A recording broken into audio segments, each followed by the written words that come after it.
वारकरी संप्रदायातील थोर महात्मे व महाराष्ट्रातील विचारवंतांची दुर्मिळ कीर्तने, प्रवचने, व्याख्याने ऐकण्यासाठी सुरेश महाराज सूळ या यूट्यूब चॅनलला अवश्य सबस्क्राईब करून बेल आयकॉन दाबा.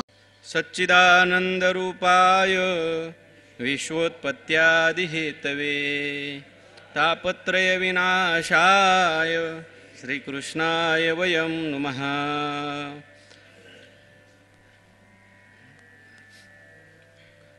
पतीचा जिव्हाळा म्हणून सासुऱ्याचे साहिजे, एरवी वाहिजे चामाची मोट. न पाहे वास न धरी मनी आस, वाया निकन भूस काय उपनिषी. भगवान श्री ज्ञानोबाराय या प्रस्तुताभंगातून भगवान परमात्म्याविषयी आपली एकनिष्ठता प्रकट करतात. या गाथ्यामध्ये 21 प्रकरणामध्ये हा अभंग दिलेला आहे. पहिल्या चरणामध्ये महाराज म्हणतात, पतीचा जिव्हाळा म्हणून सासुऱ्याचे साहिजे. पतीबद्दल असलेलं प्रेम आणि म्हणून सासऱ्याचा असलेला जेवढा काही सासूरवास आहे ते मी सहन करते. एरवी वाहिजे चामाची मोट. परंतु ज्ञानेश्वर महाराजांनी हे रूपक केलेलं आहे. इथे पती कोण, सासरा कोण याचा थोडासा विचार आपल्याला करावा लागतो. ही जी मुलगी आहे, सून आहे, पूर्वीच्या काळामध्ये, मुद्दाम असं मी म्हणतो पूर्वीच्या काळामध्ये, आता हा प्रकार राहिलेला नाही. ज्ञानेश्वर महाराजांनी जो दृष्टांत दिलेला आहे, पूर्वीची सून आणि तिचा सासरा आणि तिची सासू, सासू आणि सासरा त्या सुनेला जाच करत असतात. परंतु पतीवर असलेलं एकनिष्ठ प्रेम आणि म्हणून ती जी मुलगी आहे, सासू सासऱ्याचा सर्व जाच ती सहन करायची पूर्वीची.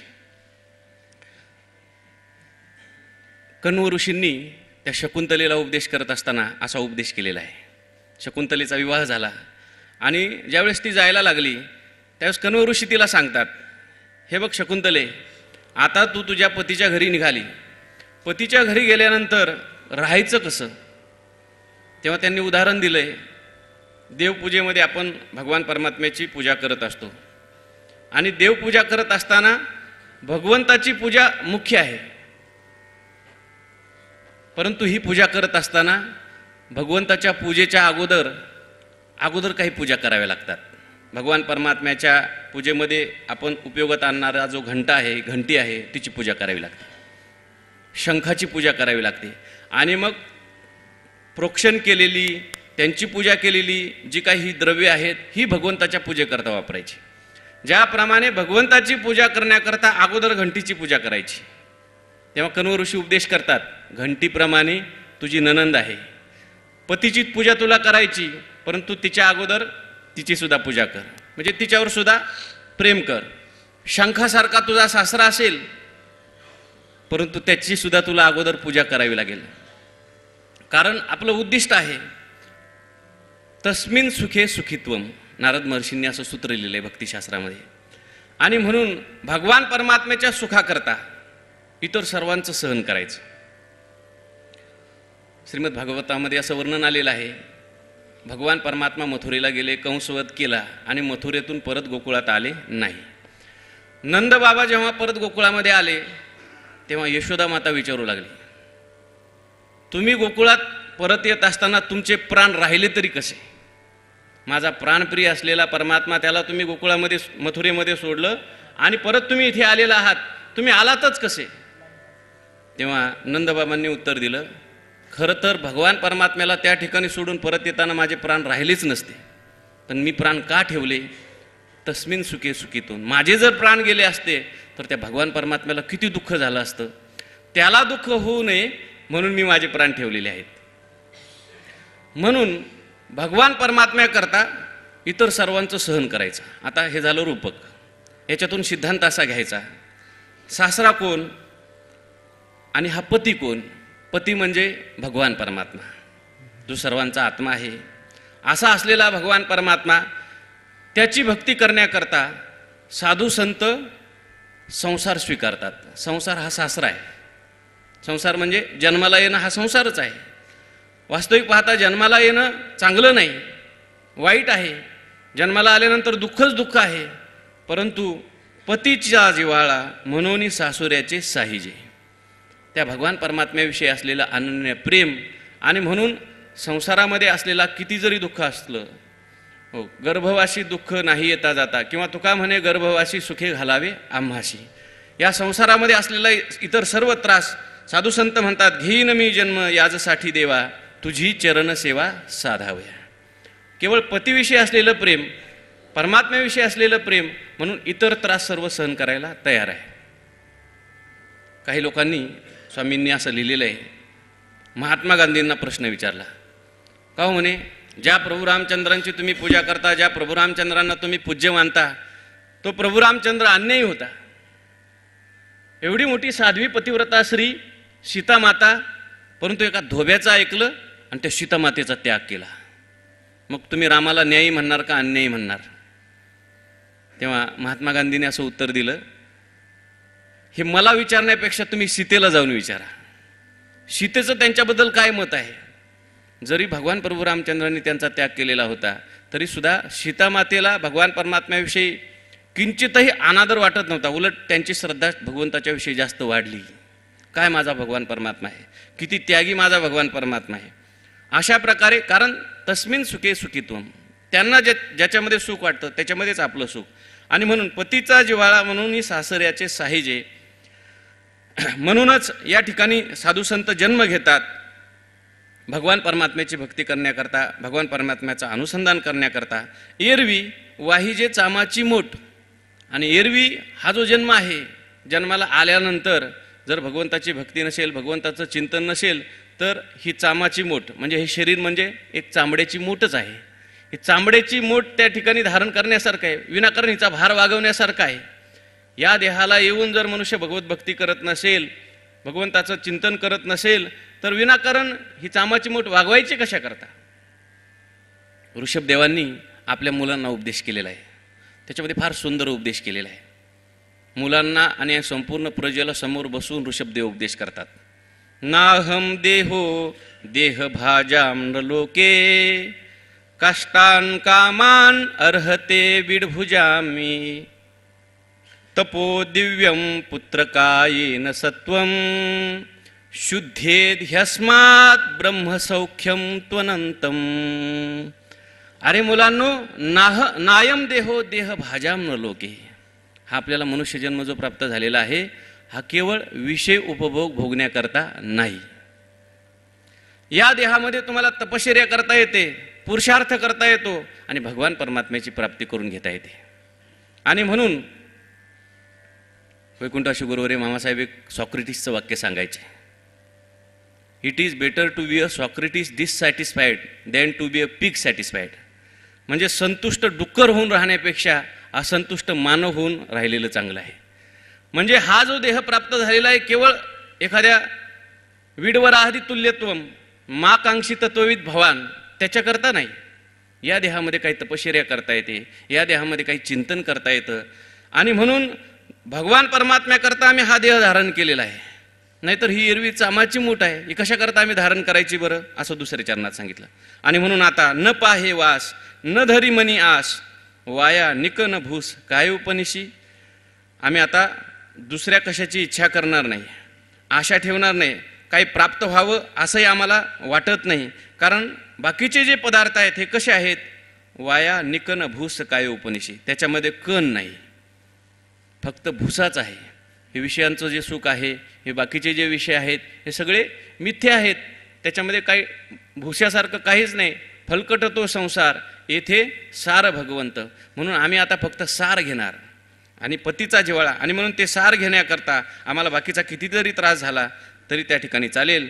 बाप रखुमादेवीवरू विठ्ठलूची पुरे, चाड नाही आम्हा दुजेवीन. विषयांच्याकडे आम्ही जायचं तरी कशा करता, कारण भगवान परमात्मा आमचा समर्थ आहे. तो भगवान परमात्मा पूर्ण आहे. ओम पूर्ण मद पूर्णमिदं पूर्णात पूर्णमुदच्यते पूर्णस्य पूर्णमादाय पूर्णमेवावशिष्यते. आणि म्हणून तो भगवान परमात्मा आमचं सर्व कोड पुरवणार आहे. किंबहुना आलमबुद्धी होईपर्यंत त्या भगवान परमात्म्याकडे आम्हाला मिळणार आहे. त्या भगवान परमात्म्याचं चिंतन केल्यानंतर मनुष्य तृप्त होतो, कृतकृत्य होतो. म्हणून बापरोक महादेववरू विठ्ठलची पुरे, चाड नाही आम्हा दुजेवीन, असं ज्ञानेश्वर महाराज आपली एकनिष्ठता या अभंगातून प्रगट करतात. पुढे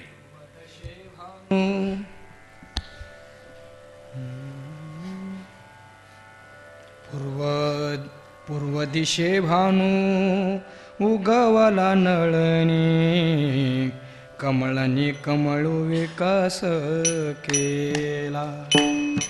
उष्ण करू असता झाला शीतकरू, प्रवर्तला कमळनी संकोच केला गे बाई.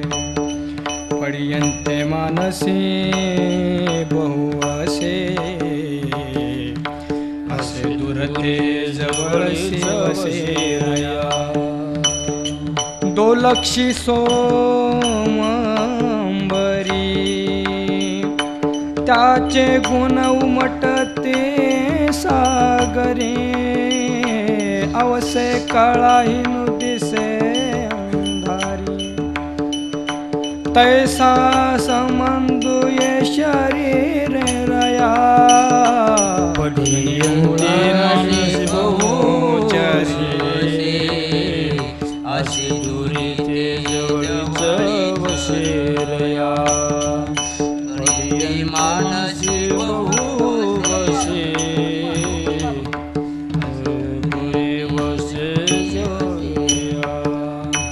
गगनी ओळली घणुचरे, तेणे क्षितिवरी नाचते मयूरे. सोमशीतपणे कळा मिरवी, अमृत घेऊ जाणते चकोरया. उळली स्वातीची अंबोटे, ते सत्व झेलते शुक्ती का संतुष्टे. तेरा नक्षत्रे वरुषती निकटे, काय जळतयाचे ओखटे रया. चातकू चंद्र ते चिंतितू, तो तयाचे मनोरथ पुरवितो.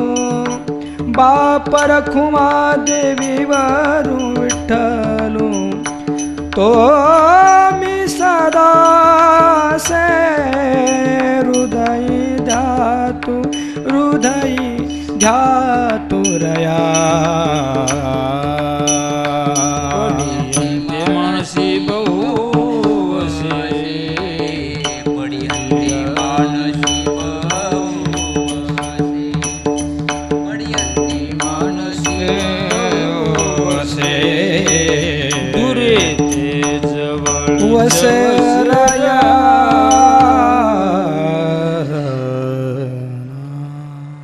भगवान परमात्म्याच्या विषयी आपली अनन्यता या अभंगामध्ये प्रगट करतात. आणि आपण जर भगवान परमात्म्याशी अनन्य असू, कमलाचं रूपक करून अनन्यता प्रगट केली आणि आत्मदर्शन झाल्यानंतर त्या ठिकाणी त्याची काय स्थिती होते त्याचंही वर्णन केलं. आणि भगवान परमात्म्याचा आणि आपला संबंध तो 2-3 दृष्टांतामध्ये या अभंगातून त्या ठिकाणी सांगितलेला आहे. भगवान परमात्म्याशी किती अनन्य पाहिजे, भगवंताचा किती ध्यास पाहिजे. स्वामींनी एके ठिकाणी असं लिहिलेलं आहे की एक गोपिका, एक सर्वसामान्य भक्त त्या गोपिकेला विचारू लागला, तुम्ही भगवंताची भक्ती करता, कोणत्या प्रकारे भक्ती करता? त्या गोपिकेने यांना विचारलं, तुम्ही भगवान परमात्म्याची कशी भक्ती करता? तो म्हटला, मी भगवान परमात्म्याशी अनन्य आहे, मी भगवंताची अनन्य भक्ती करतो. आता मला सांगा, तुम्ही कोणत्या प्रकारे भक्ती करता? ती गोपिका म्हणू लागली, मी भगवंताची भक्ती करते. तुम्ही अनन्य आहात ना, मग आम्ही फनन्य आहोत. ते म्हटले, तुमचं फनन्य म्हणजे काय? ते म्हटले, तुमचं अनन्य म्हणजे काय आम्हाला सांगा. अनन्य म्हणजे एक भगवान परमात्मा सोडून आम्ही दुसरे इतर जे देव आहेत त्यांच्याकडे जात सुद्धा नाही, त्यांच्याकडे पाहत सुद्धा नाही. एक भगवान परमात्मा, याला आम्ही अनन्य भक्ती असं म्हणत असतो. आता तुमचं फनन्य म्हणजे काय सांगा? ते म्हटले एक भगवान परमात्मा सोडून तुम्ही दुसरीकडे जात नाही, याचा अर्थ तुम्हाला इतर सुद्धा माहिती आहेत, परंतु भगवान सोडून आम्हाला दुसरं काही माहितीच नाही, याला म्हणायचं फनन्य भक्ती. भगवान परमात्म्याची अनन्य भक्ती. तर तशी जर भक्ती असेल, निष्ठा असेल, तर त्याने काय होईल? पूर्व दिशे भानू उगवला नळिनी, कमळनी कमळी विकासू केला. उष्ण कर असतो झाला शीत करू, प्रवर्तला कमळनी संकोची केला गे बाई. हे रूपक आता येऊन गेलं. ज्याप्रमाणे कमल किंवा कमलनी असते, सूर्यविकासिनी कमल, ते जे सूर्यविकासिनी कमल असतं, सूर्याचा उदय झाल्यानंतर ते प्रफुल्लित होतं आणि सूर्य मावळल्यानंतर, अस्ताला गेल्यानंतर ते मावळून जातं. जेव्हा कमळ मिटलेलं असतं तेव्हा एवढं त्याचं सौंदर्य नसतं, सुगंधसुद्धा आपल्याला त्याचा नसतो. परंतु एकदा का ते विकसित झालं, ज्ञानोबारायांनी या कमलाचं रूपक अनेक ठिकाणी केलेलं आहे. श्रीगुरुरूपी सूर्य आपल्या जीवनामध्ये आल्यानंतर काय घडतं हे सांगताना हे रूपक केलेलं आहे. मावळी वीत विश्वाभासू, नवल उदयला चंडांशू, आद्वय आब्जिनी विकासू वंदू. आता श्रीगुरुरूपी सूर्य आल्यानंतर आपलं हे जे कमळ आहे, लिंगदेह कमळाचा, पोटी वीज तया चिद भ्रमराचा, पुढं काय? बंदी मोक्ष जयाचा उदयला होय. आपला हा जो लिंगदेह आहे हा कमळाचा आहे, पंचकोशांनी युक्त, पाकळ्यांनी युक्त.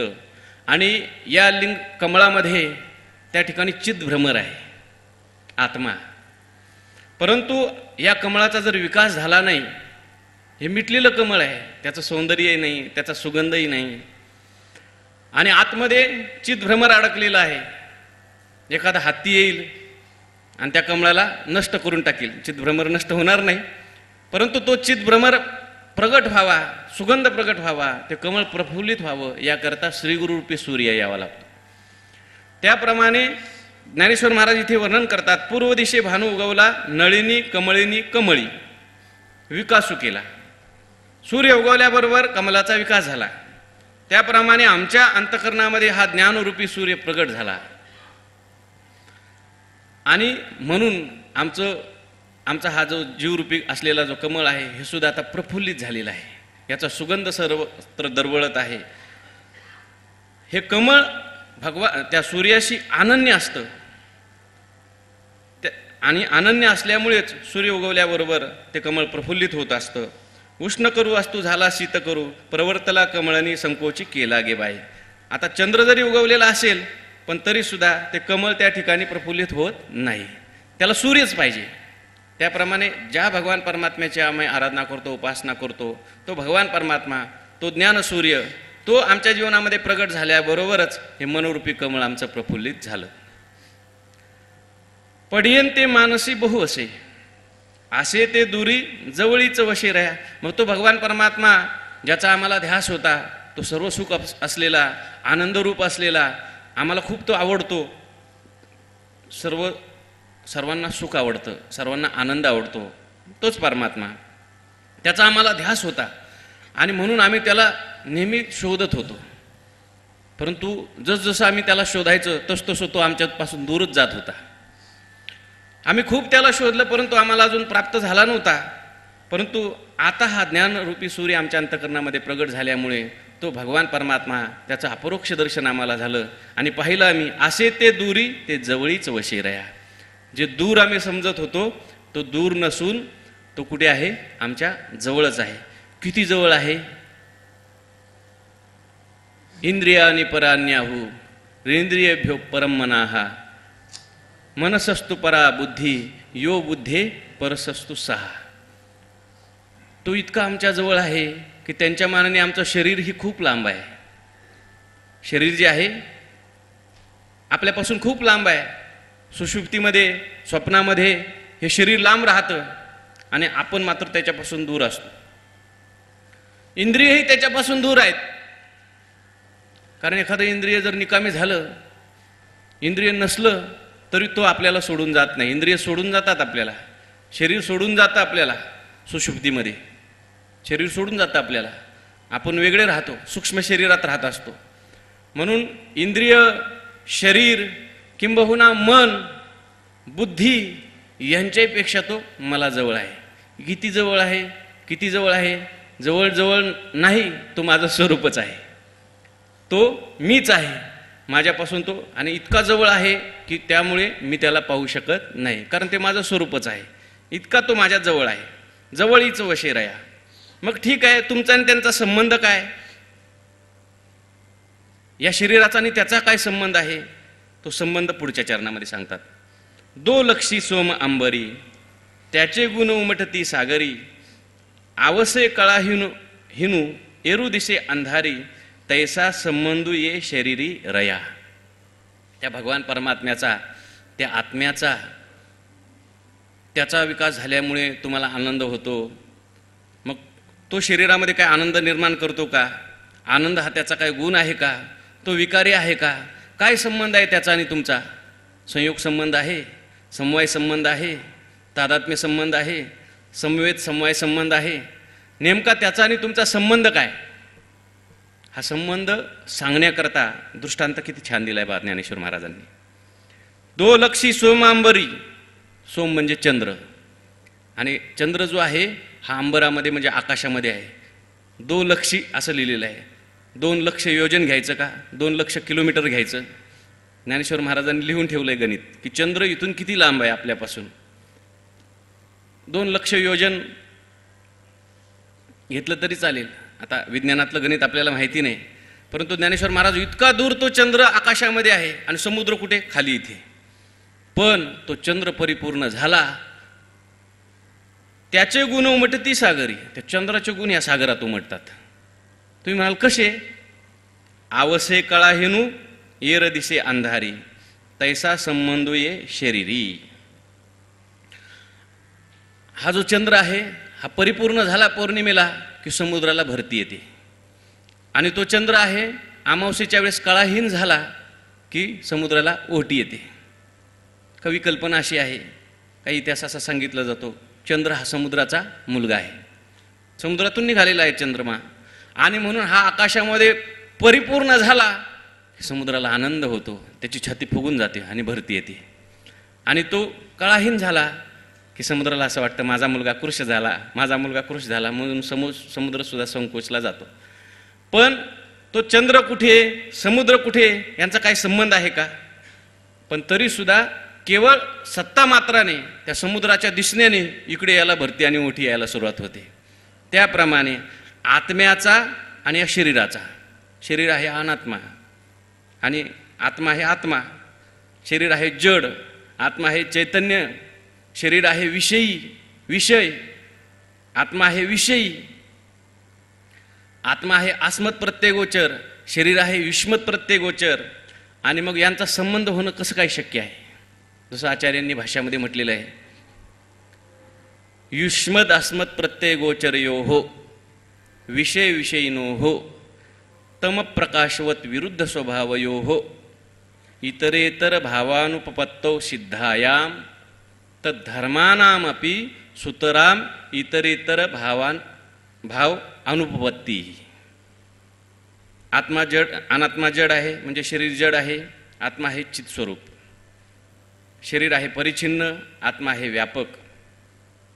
शरीर आहे विषय म्हणजे विषय होणार आहे, आणि आत्मा आहे विषयी. शरीर आहे दृश्य, आत्मा आहे दृष्टा. तम प्रकाशवत विरुद्ध स्वभावयो, यांचा संबंध येणं कसं काय शक्य आहे? संबंध म्हणजे अध्यास होणं कसं काय शक्य आहे? पण तरी झालेला आहे. मग कोणता संबंध आलेला आहे? दृष्टांत दिलाय, चंद्रवर आहे आणि खाली आहे, काहीतरी संबंध आपल्याला मानावा लागतो. आणि म्हणून इतरेतर अविवेकेनं, जसं आचार्यांनी म्हटलेलं आहे, मिथ्या ज्ञान निमित्ताः अहमिदम ममैदम इति नैसर्गिको अयम लोकव्यवहार.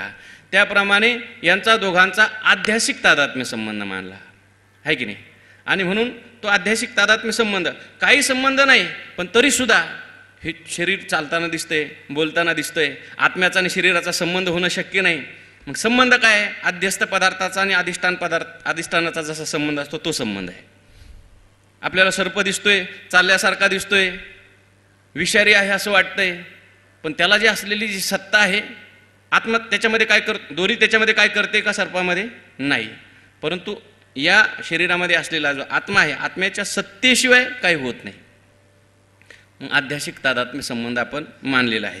म्हणून ज्ञानेश्वर महाराज म्हणतात, तसंच चंद्रामुळे समुद्राला भरती ओटी येत असते, त्यामुळेच या शरीरामध्ये ही संपूर्ण हालचाल चैतन्य त्या ठिकाणी प्रतिभासित होत असतं. गगनी ओळली घनुचरी.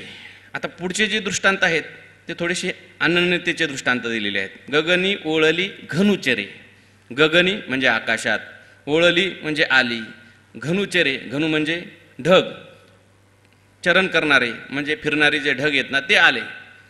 आल्याबरोबर काय होतं? आता ढग कुठं आहेत? आकाशात. पण इकडे क्षितिवरी नाचती मयुरे तेने. आता आकाशातल्या ढगाचा आणि खालच्या मयुराचा काही संबंध आहे का? पण ढग आलेले पाहिल्याबरोबर इकडे मोर नाचायला लागतात. मयूरादी पक्षी नृत्य करताती, नद्या वाहताती दोन्ही धड्या. भगवान परमात्मा येणार असं कळाल्याबरोबर मोर नाचायला लागले आणि ढगवर नाचायला लागले आकाशात. ढगांना आनंद का झाला? हा प्रस्तुत त्याला लागू विषय नाही बरं का, पण आला ओघामधून सांगतो की ढगांना असं वाटायला लागलं की आता भगवान परमात्मा येणार. भगवान परमात्मा आमचं नाव धारण करणार आहे, मेघश्याम. पहिलं नाव आमचं आणि मग त्याचं नाव भगवान परमात्म्याचं. म्हणून ढगांना आनंद झाला, मोरांना आनंद झाला आणि म्हणून मोर नाचू लागले.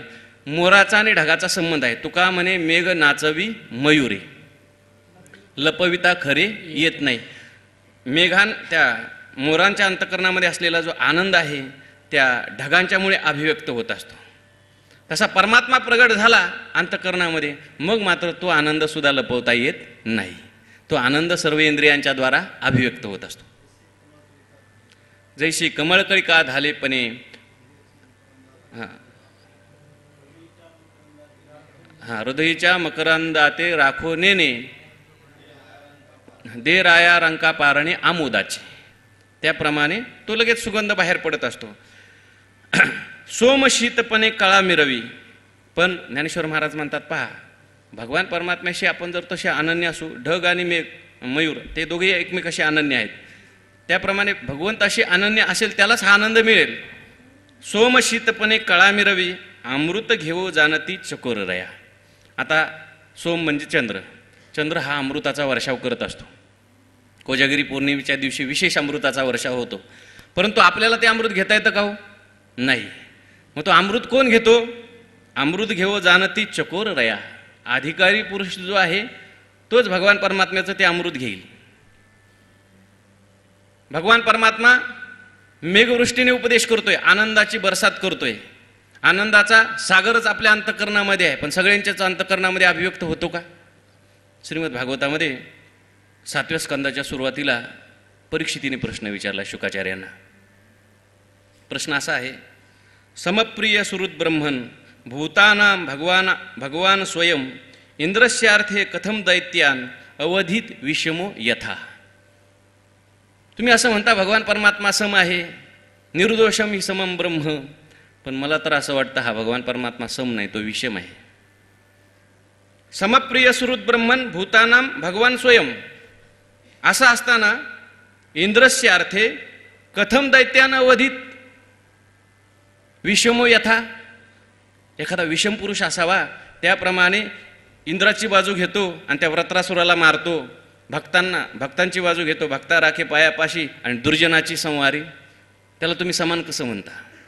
तेव्हा शुकाचार्यांनी उत्तर देत असताना असं लिहिलेलं आहे की भगवान परमात्मा समच आहे.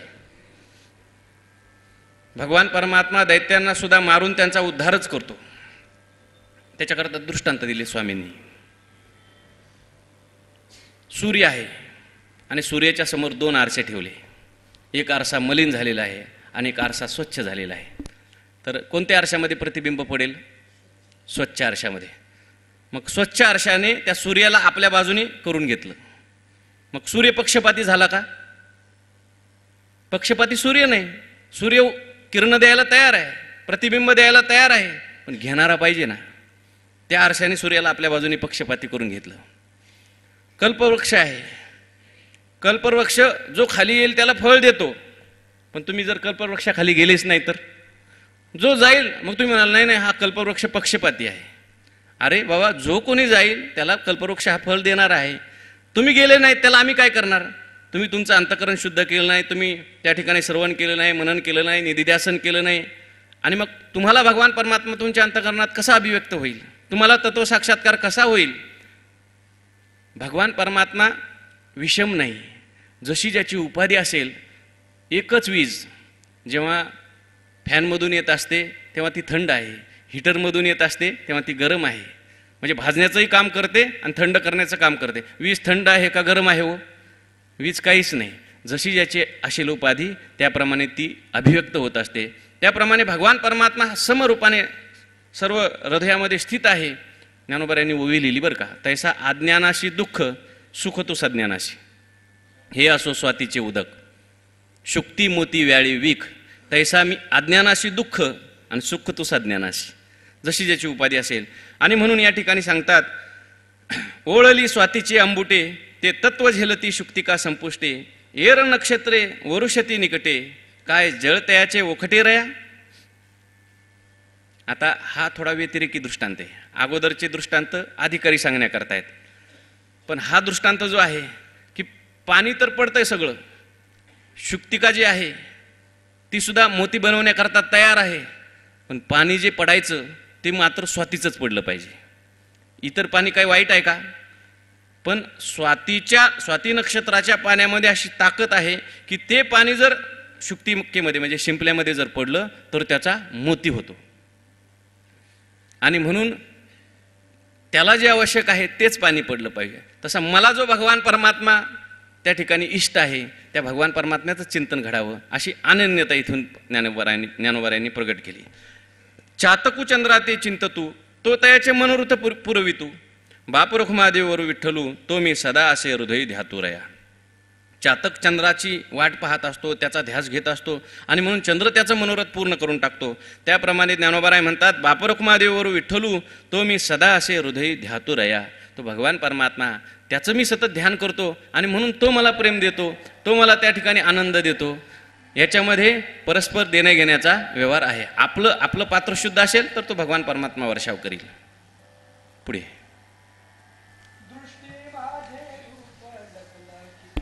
खले सृष्टी माझी, दृष्टी माझी रूप लखलखित देखले, अव्यक्त ओळखले ते जाकार, अव्यक्त ओळखिले ते जाकार, सावळे सुंदर रूप बिंदुले, सावळे सुंदर रूप बिंदुले, मन हे मुराले तया माझी, मन हे मुराले, मन हे मुराले तया माझी, सावळे सुंदर रूप बिंदुले, सावळे सुंदर रूप बिंदुले, अनुरेणु ऐसे बोलती संत जन, ब्रह्मांड संपूर्ण तया पोटी, निवृत्तीची खूण ज्ञानदेव पावला, सोयराला धला निवृत्ती कृपे, सोयराला धला निवृत्ती कृपे, सोयरा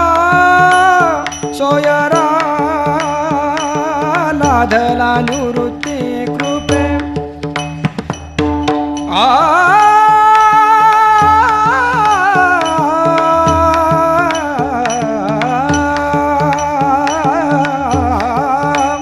सोयराला धला निवृत्ती कृपे, निवृत्ती प्रवृत्ती, सावळे सुंदर रूप बिंदुले. ज्ञानेश्वर महाराज हे ज्ञानियांचे राजे आहेत, हे योग्यांची माऊली आहेत आणि महावैष्णव आहेत. ज्ञानाच्या क्षेत्रातील तत्वसाक्षात्कार, परब्रह्म वस्तूचा साक्षात्कार त्यांना झाला असं नाही, जे त्यांचं चिंतन करतात. ज्ञानदेव ज्ञानदेव म्हणता ज्ञानदेव देतो, वासुदेवची होतो अखंड वदनी वदेतो. असा ज्यांचा अधिकार, म्हणजे ज्ञान देतात कैवल्याचा पुतळा प्रगटला भूतळा. ज्यांना कैवल्य पाहायचं असेल त्यांनी साक्षात ज्ञानेश्वर महाराजांना पाहायचं. जणू काही कैवल्यच ज्ञानोबरायांच्या रूपाने अभिव्यक्त झालेलं आहे. त्यानंतर योगाच्या दृष्टीने जर आपण पाहिलं तर ज्ञानोबरायांचे योगावरचे जर अभंग वाचले तर बरोबर त्याचंही यथार्थ दर्शन ज्ञानेश्वर महाराजांनी आपल्याला घडवलेलं आहे. आणि भक्तीच्या बाबतीत पुन्हा माझे जीवीची आवडी पंढरपुरा नेन गुढी, किंवा ज्ञानोबरायांचं वर्णन करताना असं वर्णन केलंय, ज्ञानदेव वैष्णव मोठा. तेव्हा सर्व क्षेत्रातले अनुभव ज्ञानोबरायांनी या ठिकाणी रेखाटलेले आहेत. आता हा जो अभंग आहे, दृष्टी माझी रूप लखलखीत देखिले अव्यक्त ओळखिले तेजाकार, हा कोणत्या क्षेत्रातला अनुभव आहे? आपण मदत करा थोडीशी. लखलखीत देखिले अव्यक्त असं म्हटलं तर स्वरूप साक्षात्कार झाला, पण पुढे सावळे सुंदर रूप बिंदुले असं म्हटलेलं आहे. त्यामुळे हा योग क्षेत्रातला सुद्धा अधिकार आहे. काय सर्व क्षेत्रातून शेवटी एकच गंतव्यस्थानापर्यंत जायचं आहे. ज्याला योग शास्त्रामध्ये मसुराकार बिंदुले असं म्हटलेलं आहे त्यालाच आत्मा असं म्हणतात. आणि तेच लखलखीत आहे, तो स्वयंप्रकाश आहे, स्वसंवेद्य आहे असं वर्णन केलेलं आहे. तेव्हा ज्ञानोबराई इथे म्हणतात दृष्टी माझी रूप लखलखीत देखिले, मी ते दृष्टीने पाहिलं, लखलखीत असं तेज, ते अव्यक्त आहे, अव्यक्त ओळखिले आणि तेजाकार तेज स्वरूप असं. जसं ज्ञानेश्वर महाराजांनी आणखी एके ठिकाणी वर्णन केलंय, पांडुरंग कांती दिव्य तेज झळकती रत्न किळ फाकती प्रभा अगणित लावण्य तेज पुंजाळले न वर्णवे तेची शोभा कानराव विठ्ठलो कर्नाटकू तेरे मजला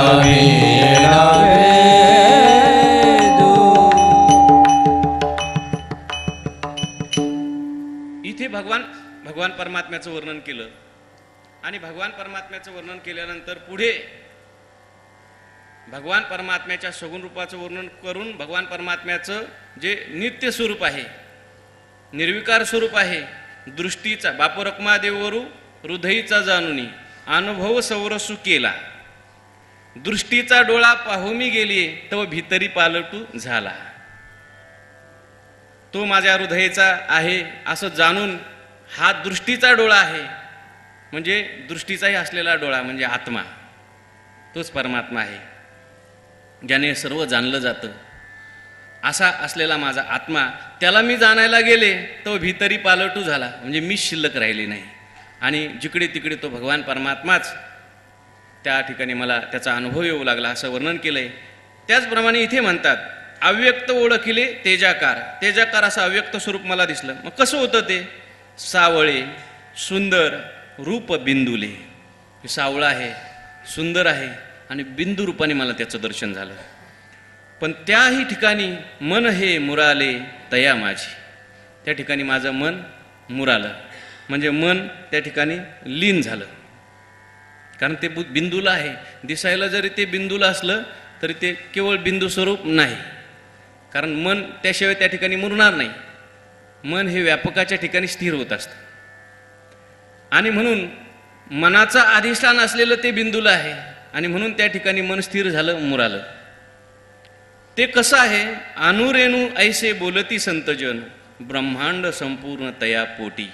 संतांनी त्याला असं म्हटलेलं आहे, अनुरेणू आहे ते परिमाण सांगितलं संतांनी. जसं श्रुती माऊली सांगते अनोरणीयान महतो महीयान, त्याप्रमाणे तुकाराम महाराजांनी सुद्धा वर्णन केलं. अनुरेणू सूक्ष्म स्थूळा पार नाही, श्रुती नेती त्याही खुंटलिया. सुरात काय अभंगाचे?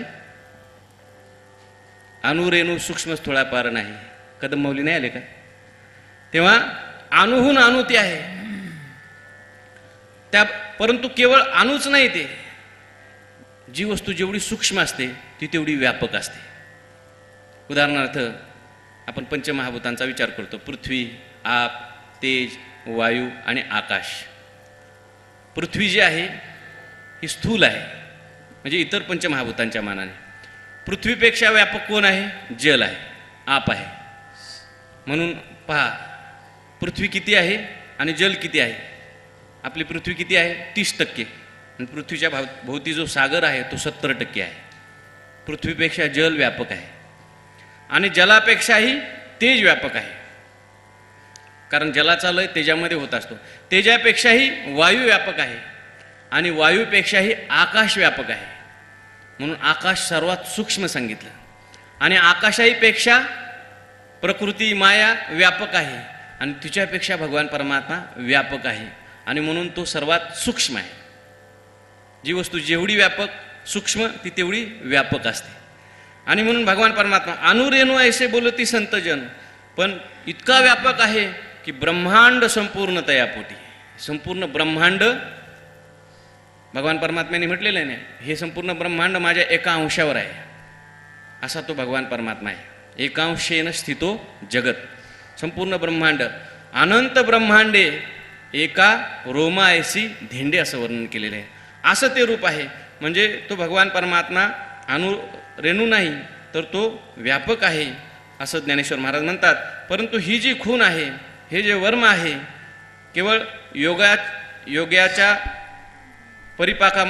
परिपाकामध्ये बिंदूचं दर्शन होईल. तो बिंदू आनंदरूप आहे असं दर्शन होईल, परंतु ही जीवनाची परिपूर्णता नाही. तर तो भगवान परमात्मा जसा आनंदरूपाने आपल्या हृदयामध्ये स्थित आहे, बिंदुरूपाने आपल्या हृदयामध्ये स्थित आहे, त्याप्रमाणे तो संपूर्ण ब्रह्मांडामध्ये सुद्धा व्यापक रूपाने भरून उरलेला आहे. असा बोध हा खरा पूर्ण बोध आहे. ज्ञानोबराय म्हणतात, मला तो बोध आला. याचं कारण निवृत्तीची खून ज्ञानदेव पावला, सोयरा लाधला निवृत्ती कृपे.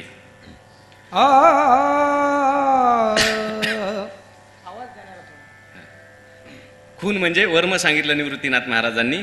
सोयरा भगवान परमात्मा हा सर्व जीवांचा खरा सोयरा आहे आणि म्हणून सोय लावतो तो सोयरा. असा सोयरा आम्हाला प्राप्त झाला. पण याला कारण जर काय असेल तर निवृत्तीची कृपा. निवृत्तीच्या कृपेने लादलं आमच्यावर, आम्ही मिळवलं असं ज्ञानेश्वर महाराज अभिमानाने सांगत नाहीत. निवृत्तीनाथांची कृपा झाली आणि त्यांनी आमच्यावर हा परमात्मा लादला. बोला.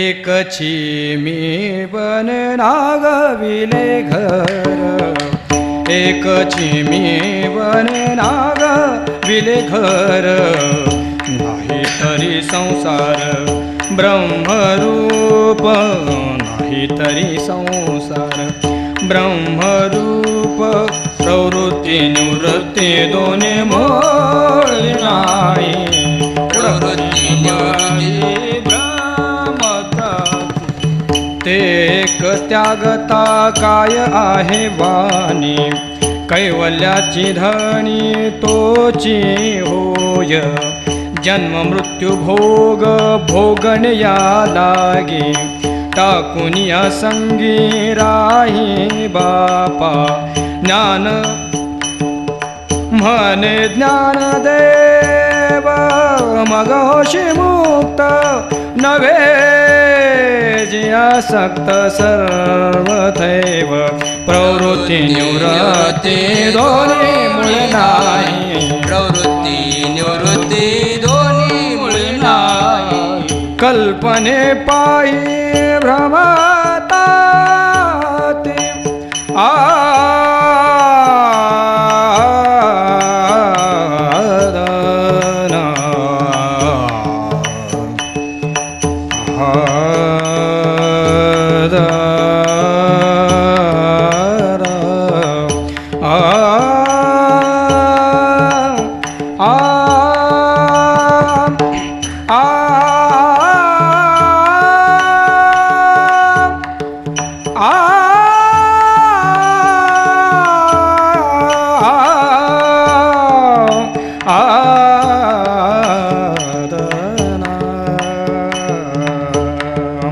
कल्पनेने पाही भ्रमदादी कल्पनेने पाही भ्रमदाती प्रवृत्ती निवृत्ती दोन्ही मुळी नाही प्रवृत्ती निवृत्ती दोन्ही मुळी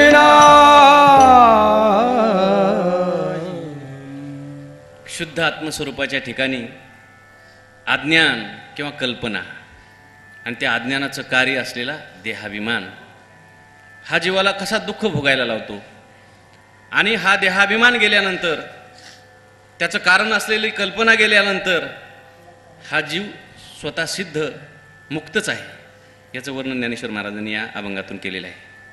एकची मीपणे नागविले घर नाहीतरी संसार ब्रह्मरूप. एकच असा आहे म्हणे की ज्याने नागविले घर, घरातून तुम्हाला बाहेर काढलं. तुमचं मूळ घर आहे, परे हुनी परते घर तिथे राहू निरंतर. निरंजनी आम्ही बांधिले घर. असं असलेलं आपलं सर्वांचं घर. पत्र घेतीये ज्ञानीये जाया मूळ घराशी. घर कशाला म्हणतात? विश्रांतीसाठी आपण ज्या ठिकाणी जाऊन थांबतो. किती जरी फिरला मनुष्य तरी घरी आल्यानंतर म्हणतो वा वा वा घरी आलो, आता निवांत. कपडे काढून देतो, हात पाय वर लावतो, टेकवतो आणि निवांत राहतो. म्हणजे त्याला विश्रांती वाटते. आपलं घर कोणतं आहे मूळ? रोज संध्याकाळी रोज आपण झोपेमध्ये त्या घरामध्ये जात असतो. म्हणजे घराच्या दरवाजापर्यंत का होईना जात असतो. महाराज सांगत असतात जसा जहाजावरला चुकलेला पक्षी आहे, किती जरी फिरला जहाज का पंची, पण त्याला जर विश्रांती घ्यायची असेल तर कुठे यावं लागतं? जहाजावर यावं लागतं. त्याप्रमाणे हा जीव किती जरी भ्रमला तरी सुद्धा ह्याला विश्रांती घेण्याकरता शेवटी आपल्या घरीच यावं लागतं.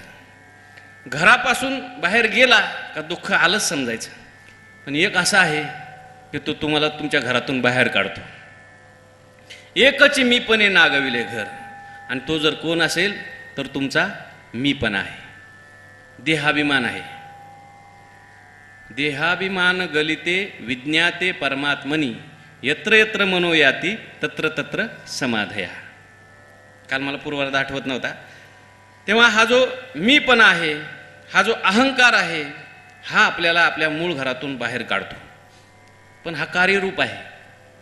हा मीपणा जर सोडला तर पुढे म्हणतात की देहाभिमान जर सोडला तर नाहीतरी संसार ब्रह्मरूप. सर्व संसार त्याला ब्रह्मरूपच आहे. यत्र यत्र मनोयाती तत्र तत्र समाधया. समाधया म्हणजे समाधी म्हणजे अधिष्ठानच त्याला सगळीकडे दिसेल. पण देहाभिमान गलिते. पहिला देहाभिमान गेला पाहिजे. पण हा देहाभिमान जाण्याकरता त्याचं कारण आहे अज्ञान, कल्पना. त्याचं वर्णन पुढे केलेलं आहे. प्रवृत्ती निवृत्ती दोन्ही मूळ नाही कल्पनेने पाही भ्रमताती. कल्पना अविद्या येणे झाला जीव मायोपादे शिव बोली जेते. पहिल्या चरणाचा विचार अजून पूर्ण झालेला नाही, मला यायचं आहे. पण पहिल्यांदा आपण कारणाकडून कार्याकडे यायचं. ही कल्पना जी आहे, अविद्या आहे, अज्ञान ज्याला असं म्हणतात. पहिला अध्यास कशाचा होतो? शुद्ध आत्मस्वरूपावर. म्हणजे संगती करता का होईना पहिला कारणाचा मानावा लागतो, म्हणजे अज्ञानाचा मानावा लागतो. सिद्धांत बिंदूमध्ये असं वर्णन केलं की शुद्ध आत्मस्वरूपावर पहिल्यांदा अज्ञानाचा अध्यास आणि त्या अज्ञान विशिष्ट चैतन्यावर अहंकाराचा अध्यास. अहंकार विशिष्ट चैतन्यावर सूक्ष्म देहाच्या धर्माचा अध्यास, मग स्थूल देहाचा अध्यास. असे अध्यासाचे पडदे वाढत वाढत जातात आणि मग शरीराच्या संबंधी मम अध्यास वाढत राहतो. जेवढे जेवढे अध्यासाचे पडदे विरळ तेवढं जीवाचं प्रेम तिकडे जास्त असतं.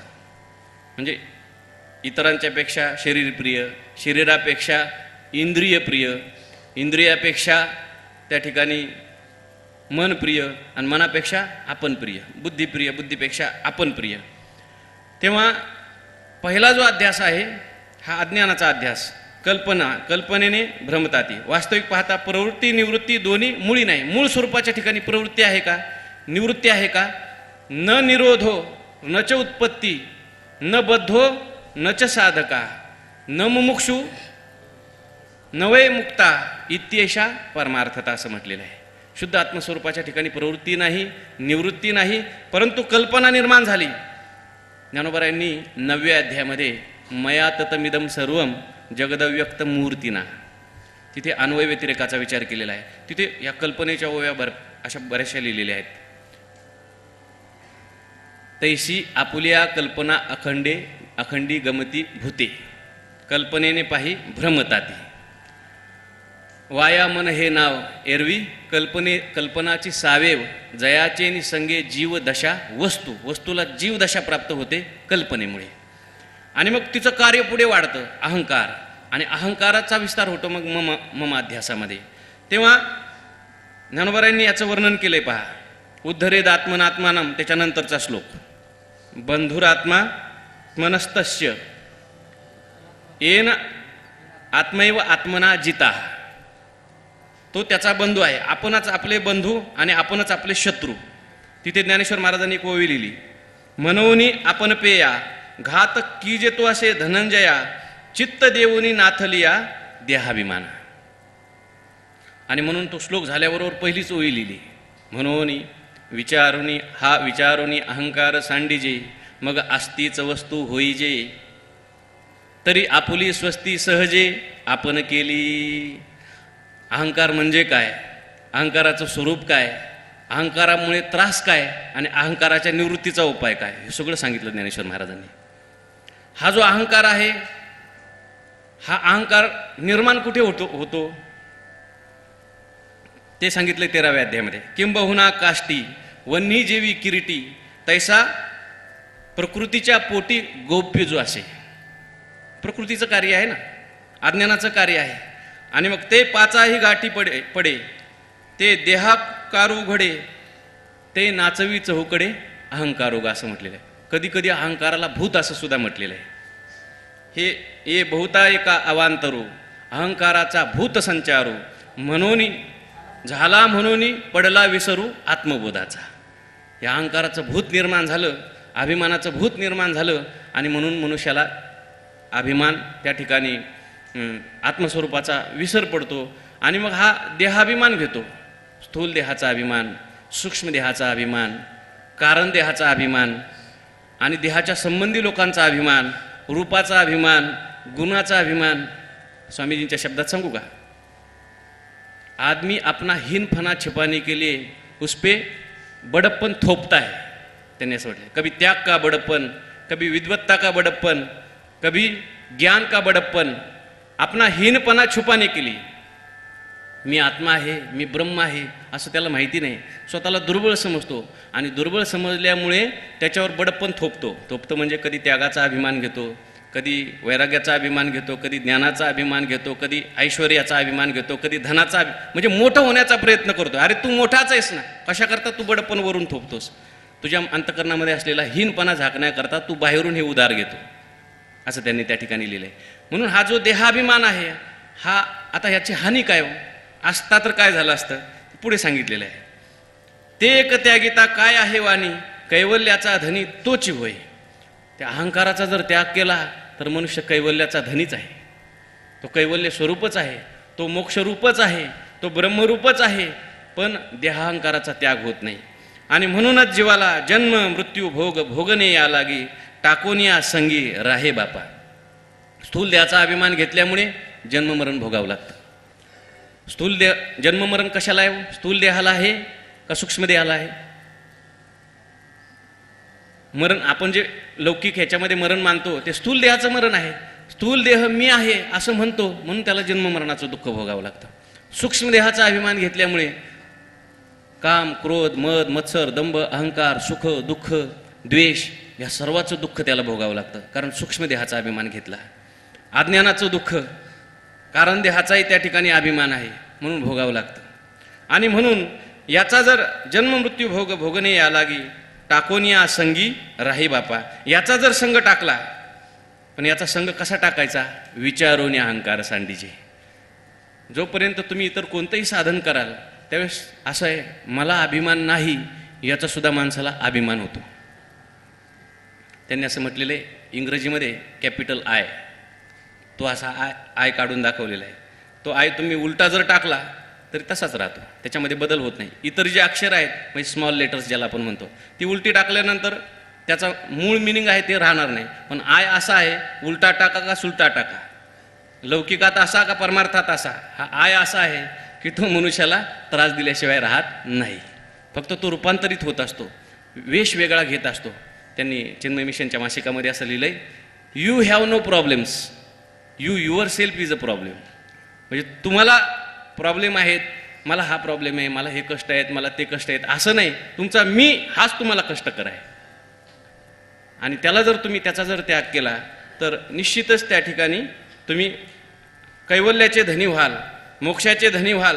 ज्ञानदेव म्हणे ज्ञानदेव, मग होशी मुक्त नवेचे आसक्त सर्वथैव. ज्यावेळेस हा अहंकार तुम्ही टाकाल विचाराच्या द्वारा, अहंकार म्हणजे काय, अहंकाराचा माझा काय संबंध आहे, माझा आत्मस्वरूप या अहंकाराहून कसं भिन्न आहे, मी असंग निर्विकार नित्यशुद्ध बुद्ध आत्मा आहे, असा विचार केल्यानंतर मग मात्र तू मुक्त होशील नवेचे आसक्त सर्वथैव. आणि तू त्या ठिकाणी कुठेही आसक्त होणार नाहीस, जडाबद्दल तुझ्या मनामध्ये आसक्ती निर्माण होणार नाही, असं ज्ञानेश्वर महाराज या अभंगातून सांगतात. पुंडलिक वरदा हरिविठ्ठल श्री ज्ञानदेव. 4च अभंग होते, झाले.